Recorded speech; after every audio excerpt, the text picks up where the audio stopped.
જંગલેશ્વર વિસ્તારમાં જે પણ સરકાર હસ્તકના પ્લોટ છે આના ઉપર જે આસામીઓનો કબજો છે આ આસામીઓને કલમ 61 નોટિસ જે છે આ આવનારા ઘણા દિવસોથી આપણે આ કામગીરી કરીએ છીએ પાસ્ટ ઘણા દિવસોથી, અને લગભગ 1358 જેવા આસામીઓને આ નોટિસ આપવામાં આવ્યા હતા.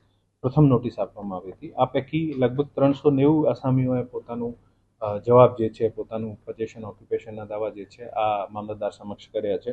રિમેનિંગ જે 968 આસામીઓ જે પોતાનો કોઈ પણ જવાબ રજૂ નહીં કર્યો અને એક સેકન્ડ તકના ભાગરૂપે નોટિસ ઇસ્યુ કરવામાં આવી છે. આ પૈકી પણ 578 આસામીઓએ પોતાનો જવાબ રજૂ કર્યો છે.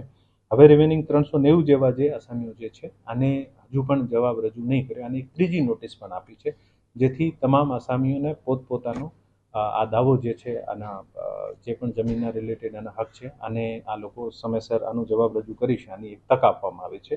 અને આ તમામને સાંભળ્યા પછી પછી કલમ સેક્શન 202ની નોટિસ ઇસ્યુ કરવામાં આવશે, જે પણ આસામીઓ પોતાનો કાયદેસરનો હક જે છે આ જમીન ઉપર પ્રસ્થાપિત નહીં કરી શકશે. સાંજ સમાચાર ફેસબુક પેજને લાઇક કરો, વિડીયો શેર કરો અને વધુ વિગતવાર સમાચાર માટે sanssamachar.net વિઝિટ કરો.